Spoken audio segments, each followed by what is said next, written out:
పాపిని క్షమిస్తాడేమో కానీ రాక్షసుల్ని క్షమిస్తాడా అని అడిగింది. రాక్షసుల ఈ కథల్లో చదవటమే కానీ నేను ఎప్పుడు చూడలేదే.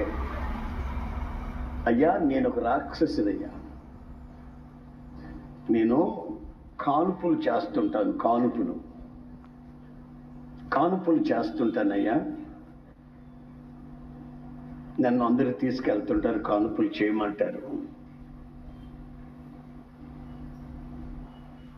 ఆ కానుపులు చేసే ముందు వాళ్ళ శత్రువులు ఒక 20 రూపాయలు నా చేతికిచ్చి కానుపు పీటల మీద బిడ్డలు చంపమంటారయ్యా.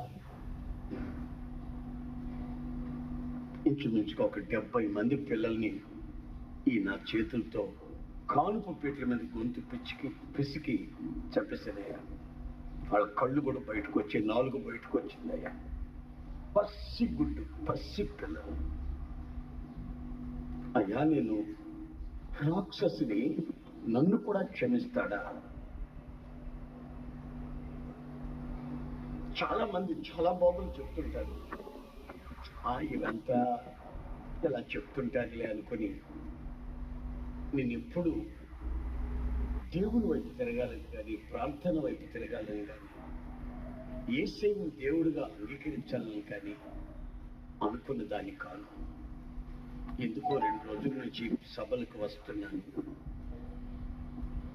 మీరు చెప్తున్న మాటలు వింటున్నాను. నాకెందుకో అనిపిస్తుంది, నేను నా స్థితిలో నుంచి, నా పాట స్థితిలో నుంచి నేను లేవాలని. లేస్తే ఆయన క్షమిస్తాడా? మనిషిగా ఆయన నన్ను తీర్చిదిద్దుతాడా? నాకు మానవత్వాన్ని కలుగు చేస్తాడా అని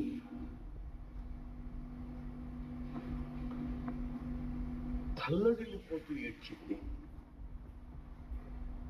ఆ తర్వాత నేను ప్రార్థన చేశాను.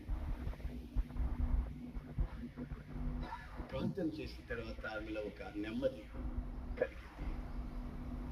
మళ్ళా నా తోటని బాబు 2 రోజుల క్రితం, 2 రోజుల క్రితం ఒక బాబు పుట్టాడు.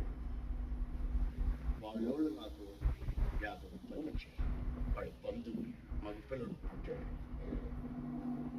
ఆ పిల్లల్ని చంపేశారు. ఆ సంగతి ఆ కన్న తల్లికి తెలిసి తన తల గోడ వేసి కొట్టుకుంది.